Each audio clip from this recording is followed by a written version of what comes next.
Good morning, friends. This is Om Jagdish Acharya Gauri Mahapramanam. After such a long period of time, I was not attending videos and all that, not interested, not getting time, or I avoid making videos and all that. I will be attending Facebook and all that. Whole world.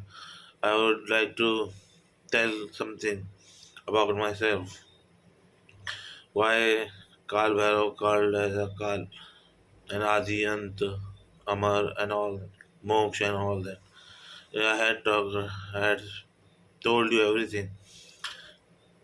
Okay, my words are in Hindi, my well wishers and non well wishers, and the person who don't understand Hindi, please put your device translation. चलो, यह समय का अभाव है मेरे पास, थोड़ा कुछ बताना है मुझे।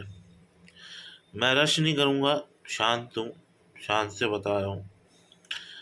तो काल भैरव को काल भैरव ही क्यों कहा जाता है, और शिव को आदि न अंत क्यों कहा जाता है, और मतलब मोक्ष और ये ज्ञान वगैरह क्या है।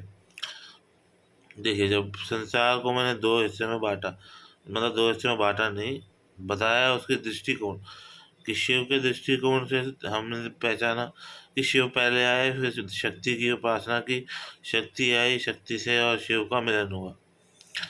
दूसरा दूसरा थ्योरी बताया है कि शक्ति पहले आई और शिव उनकी योनि से आए, और शक्ति और शिव का उत्पन्न हुआ, यानी कि मेरा। तो हम देवी दुर्गा काली का लेते हैं। जब भी हम पहले समझते हैं इस बात को कि जब भी महिला गर्भवती होती है, तो जो बच्चा होता है उसको समय लगता है 9 महीने का। क्यों? क्योंकि उसका हृदय डेवलप होता है, जो हृदय होता है वो डेवलप होता है, तो उसको समय लगता है। सांस तो ले लेते हैं, धड़कन भी तो चाहिए।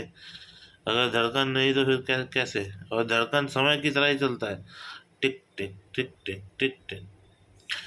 तो जो जो शिव जी हैं, यानी मैं ही, जो जब देवी दुर्गा के गर्भ में थे, तो देवी को आभास हुआ कि मेरे गर्भ में कुछ है।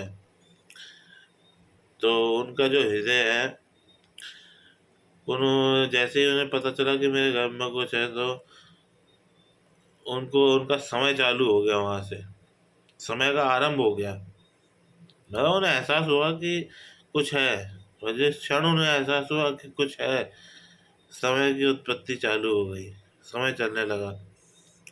तो जब बाहर आए, जब प्रसव पीड़ा से बाहर मतलब हुआ, उनका जन्म हुआ, तो शिव जी का दिल नहीं है, अभी मेरा है, क्योंकि 4 पीढ़ी का खून है, तो वो बात अलग है। तो मेरा है, ये कहो कि मेरा नहीं है, यहाँ पे समय लगा रखा है। समय तो है ही है, जिन नब्ज पकड़ोगे तो सेकंड के हिसाब से चल रहा है, लेकिन असल में वो समय है, जो भोलेनाथ का है, जो दिल, वो समय है, समय।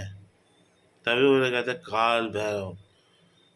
काल भैरव मतलब समय, समय के अधिपति, जिनको समय खुद उनका है, और आदि न अंत, अनंत। और उसके बाद ये रावण वाला ले लीजिए, अपना धड़ काटने के बाद भी फिर जिंदा हो जाते हैं, तो ऐसे ही है।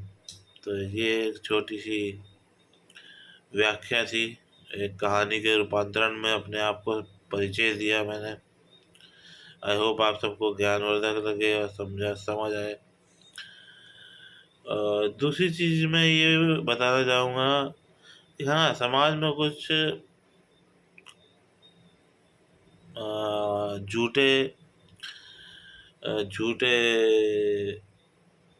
पाखंडी संत वंत होते हैं, कोई होते हैं कुछ,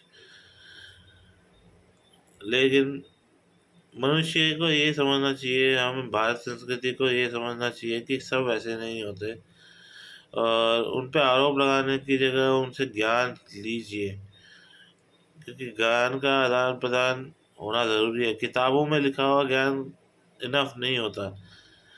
वे तपते हैं, वो तप के श्रम करते हैं, अघोरी लोग, संत, महात्मा और पुजारी, कथावाचक और ये सब लोग तप तुप के अपना जीवन समर्पित करते हैं समाज को सुधारने के लिए, या समाज में उस ज्ञान को लेके आने के लिए जो आगे की जीवन शैली में बहुत महत्वपूर्ण कदम रखते हैं, तो उसका होना बहुत ज़रूरी है।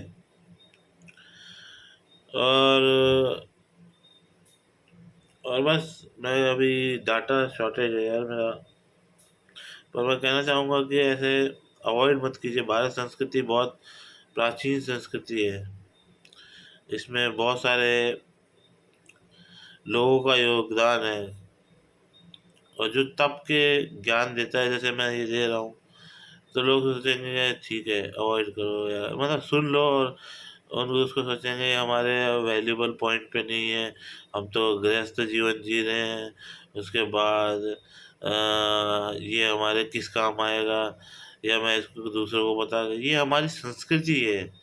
जो ये साधु संत महात्मा सब बोलते हैं, ये हमारी संस्कृति, हिंदू सनातन धर्म की एक संस्कृति है, ये नींव है। अगर इसको नहीं बोलोगे तो हिंदू सनातन धर्म खत्म तो कुछ नहीं होता। बस उसमें जैसे कहते हैं ना, गुब्बारा फट जाए तो गुब्बारे की क्या वैल्यू। बस फिर आने वाली पीढ़ी भी वही, तुम समझ जाओ ना मैं क्या कहना चाहता था। चलिए चलता हूँ। और 7 तारीख को एक विश मांगिए, और 2025 तक देखते हैं क्या होता है आपके वो विश का। 7 सितंबर को विश मांगिए, और 25 दिसंबर को हम सब देखते हैं 2025 में क्या होता है। से हर हर महाकाल टू मी, अब समझ गए होगे और मैं क्या हूँ और कैसे बात कर रहा हूँ। वो तो तंबाकू खाता हूँ मैं, सॉरी, तंबाकू खाता हूँ मैं।